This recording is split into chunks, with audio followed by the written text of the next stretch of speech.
different kind of negotiation. How do you deal with us guys? How do you deal with VCs? Can't hear me? You're lucky.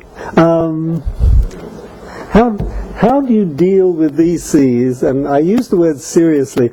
Actually, the word I wanted to use was meaningfully, but I wasn't sure if that's as in common use amongst non-first language English speakers. What can you meaningfully negotiate with a VC? I mean, in principle, you think you can negotiate everything, but as a practical matter, I think you're a lot better off to understand, from our point of view, who you're dealing with. I mean, a number of speakers have referred to this. You better understand what's in the mind of the person that you're trying to convince about something, in just the same way that we on our side have to understand what you want and who you are. So I'll just intersperse one comment that I strongly recommend any entrepreneur who goes to any VC to do his homework very thoroughly. It's very common in our business for a VC to do, quotes, due diligence on the business plan, on the company, on the individuals, and so on and so forth. But believe me, it's just as important for the entrepreneur to do his due diligence on the VC. Because I'll jump ahead a bit. If you marry the wrong person, I mean in the normal heterosexual sense of the word, not convenient, a bit of a problem, but you can get a divorce. It's a hell of a lot more difficult to divorce yourself from an investor than it is from a spouse. So you better do at least as much thinking about it. And unfortunately, it's very difficult to go through a phase of sort of living together before you sign the documents in the VC situation than it is in the thing between people.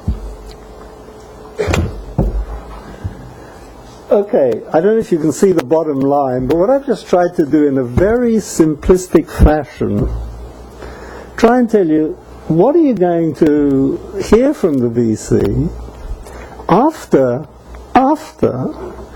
you've attracted his interest to the point where he essentially wants to do a deal?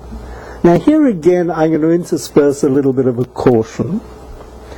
There are some people in this business who will not issue a term sheet. A term sheet is simply a memorandum of what you hope to see dealt with before you come to a final agreement. What are the elements that you're going to be talking about? Some people in our business do not submit a term sheet to an entrepreneur or a company until they're convinced that they really want to do the deal. And it's a question of, can they come to the right terms? Unfortunately, there are quite a few people in our industry who throw around term sheets like Rosh Hashanah greetings cards. I mean, you know, the people you've forgotten long since what they look like. So be very careful when you do your due diligence as an entrepreneur. Find out from other people who've done deals with that VC, did they throw a term sheet at you and then not go through with it? I'm not going to name names, but I tell you, I think, am I right, Drew? I don't think we've ever, in the history of Gemini, really 15 years, maybe there was one, where we submitted a term sheet and then didn't go through with the deal after the basic terms were agreed upon. And that was because a skeleton, there was a closet full of skeletons, not just one thing rattling around, there were just too many things you couldn't ignore. Okay, what's the basic thing? How much for how much? How much for how much?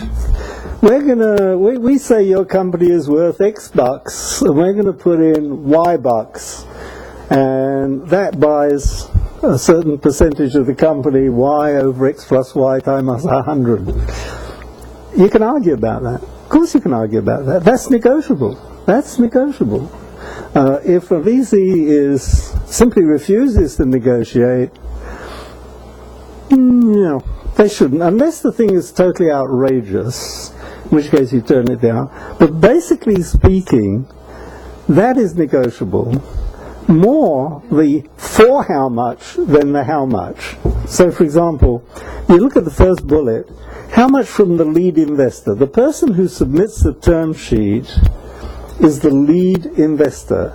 He is not necessarily, in fact not often, the only investor in the deal, but he essentially takes responsibility for getting the other investors into the deal, and he knows how much he's willing to put in, and typically that's not very negotiable. So I've made it a kind of an end stroke question mark. If we think we want to put $3 million in a deal, don't expect us to change that to 1 million or to 6 million. I mean, we may change it to 2.5 or to 3.5, but we're not going to change it very much. ESOP, what is the ESOP? The ESOP is the employee stock option plan. Extremely critical element of the capitalization table after the deal. How much is set aside for issue as stock options to employees? How much has already been issued to existing employees, including sometimes the founders themselves? This is a biggish number. This can be a big number in an early stage company. So the question is, who suffers the dilution from this plan? Let's say you're going to set aside 20% of new employee stock option, 20% of the company for new stock. If you do this before the deal, you set aside the amount, then it comes out of the hide of the founders and the people who owned the company originally. If you do it after the deal, it partially comes out of the hide of the people who also invested. So you can tell they're not going to like that, and you're not going to like the former thing. So this is something that's very definitely negotiable. How much of the employee stock option plan how big should it be, and how much of it should be done before you close the deal, and how much should be done after the deal? How much do the new investors share in the dilution? Yes, you can negotiate it, but don't expect a lot of joy from the efforts you spent on this. Types of shares. We guys who seldom, I mean, there were some funny questions floating around on bits of paper prior to this. VCs very seldom, and an individual VC extremely seldom owns a majority of the company. I mean, very, very seldom. So if he's a minority shareholder, so what he wants is something called preferred shares. Now, you've got enough lawyers in this room to explain what that is, but that means, without even knowing exactly what it means, you can be pretty damn sure that a preferred share is worth more than a common share because it has preferences. It has, for example, typically, it accrues, the company doesn't pay it, but it accrues on paper an 8% per year dividend. You can negotiate whether that's compound interest or simple interest. Really, it's usually simple interest. The preferred terms you can, what is the major element of a preference? The major element of a preference is that if the company is sold, I might say, just to talk about IPOs when we used to have them. There used to be things called IPOs. There used to be something called NASDAQ, but I think it went down the drain with Lehman Brothers. But anyway, the typical exit for a company is the companies are going to get sold. If it were an IPO, all the preferred shares convert to common shares, so there's only one class of shares, so the preferences tend to disappear. If the company is sold, the preferred shares expect to get their money out first, plus whatever dividends they've accrued. Now, they also expect some other stuff, like they take their money out, and then what do you do with the rest of the money? Do the common shareholders take theirs out, and then what's left is divided pro rata between the two? Or do the preferred shareholders get their percentage also of the money after they've taken their first money out? The latter is called participating preferred, and is something that's more advantageous to the investor than it is to the company, to the previous owners of the company. This you can argue about, definitely. This is a totally negotiable item. And the other thing that's negotiable, that even though the preferred shares take their money out first, and they have dividends and all this stuff, they will accept a cap, a limit, on the total value of their preferences. And you can talk about that limit. How do you know what to talk about? You can ask your lawyer what's typical. You can ask your friends who've also done deals what sort of deals they made. This is not highly secret information that's very difficult to obtain, but it's important for you to understand that this is something you can negotiate. Whoops, that couldn't have been the right button, could it? I thought you said any button. Go away, help. Come on, IBM, you're computer guys. No, never mind. That was much better looking than you. Sorry.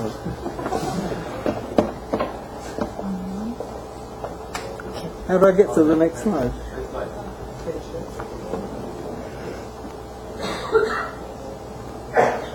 Okay, next. What was that? Okay. Okay. Just the left-hand button? Just the left-hand? Yeah. Oh, okay. Boilerplate. When I first wrote this, I thought everybody knew what boilerplate was, but I'm told it's not. It's not usually not everybody is familiar with the word boilerplate. Boilerplate is used as a phrase to describe in any kind of a contract the kind of stuff that are standard provisions which most people don't even bother to read, sometimes at their peril. But anyway, the boilerplate, for example, the kind of things that apply in a term sheet, and the term sheet may be only 4 pages, remember, it's not a huge agreement.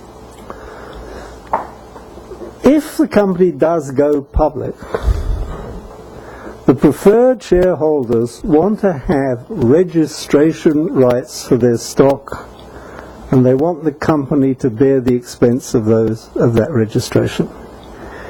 You're not going to be able to negotiate them out of that, because that's become essentially boilerplate, hasn't it, Gary? I mean, registration rights?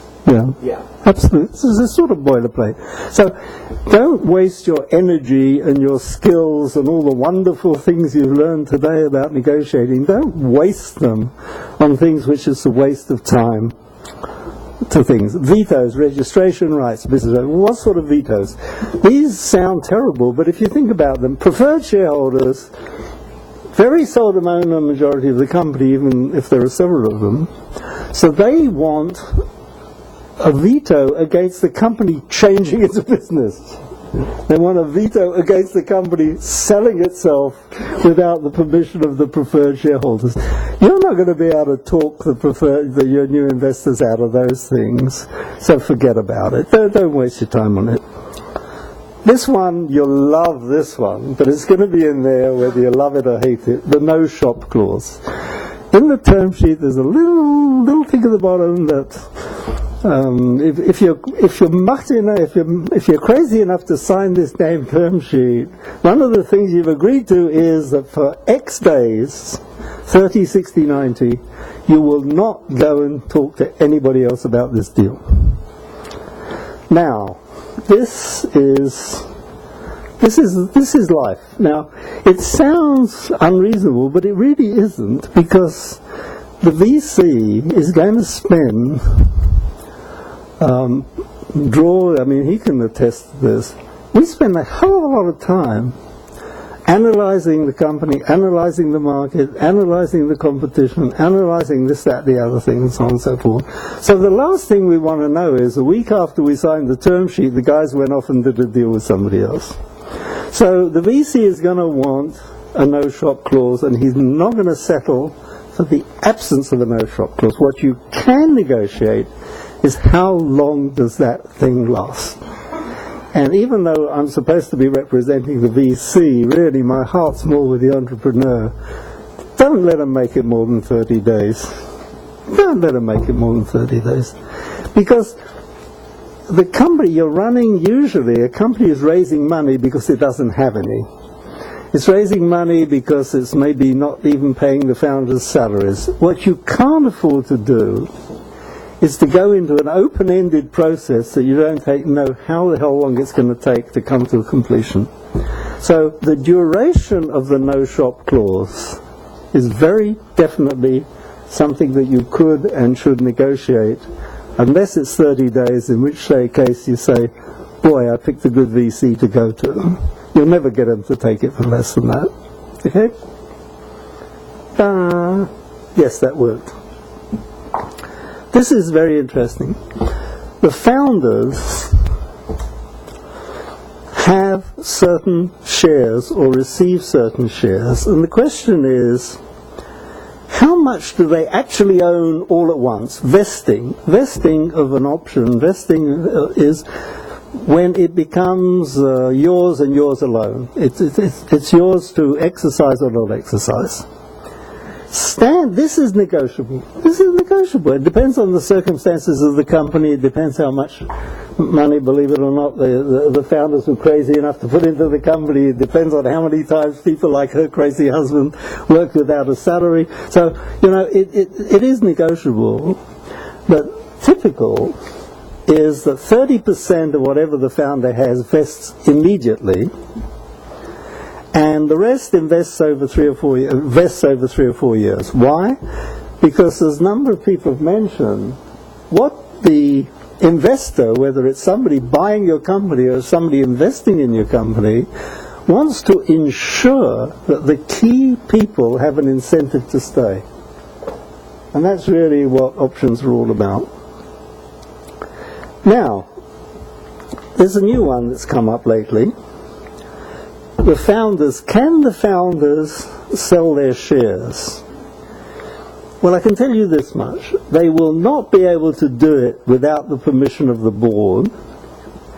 And you can argue yourself blue in the face, and then no potential investor, no VC investor is going to accept a difference from that. But there is a modern trend which I like very much from the point of view of the entrepreneur and the founders, that they have an opportunity now which they never used to have in previous years. I don't know, Ram, if you can remember how long back this happened, but in order to keep... So look, somebody is an entrepreneur. What do they work? They don't work 9 to 5. They work like 20 hours a day, give or take a half an hour off, go to the bathroom. They work 6.5 days a week unless they've got to keep out, in which case they're restricted to 6. So you're a tough case. They work very hard. They do this for 3 or 4 years. I even say sometimes that, they're away from home so much, on an airplane so much, that one day they get home and they find a child they didn't even know they had, and have to be introduced to them. That's a bit of an exaggeration, but they really live a very tough life. So if there is an opportunity for them to cash in some of the money, some of their shares, VCs these days, in new rounds of financing, will very often agree to take a significant piece of that money and give it to the founders in exchange for their shares. They get diluted, but they get paid for getting diluted. Why doing this? The guy who gets the money feels a hell of a lot better. I mean, if he can put away $1 million after 3 years, and he's worked very hard for 3 years, they say, hey, that's not such a bad deal. The other thing is that it reduces the temptation of the founders to accept fairly low offers from potential acquirers. Now, sitting in Israel, I don't think we can include IBM amongst the vultures that sit on the wall trying to do acquisitions, but there are other companies, and since, you can see me like Cisco, there's EMC, there's SAP, there's CA, there's Micro something, what the hell are they called? Anyway, Microsoft, there are all kinds of companies around who are watching the Israeli scene very, very carefully. And they're going to acquire companies at the earliest time that's convenient for them, if they can persuade the company to sell. We've had, even before this provision came in, and we wish like hell in retrospect we'd been able to do this, we've seen a company being offered 40, 50 million bucks, and the founders start doing the arithmetic. They know the company's potentially worth a hell of a lot more than that. They know they could raise more money and wait a couple of years and it would double in value, triple in value, quadruple in value. But boy, there's this check floating around.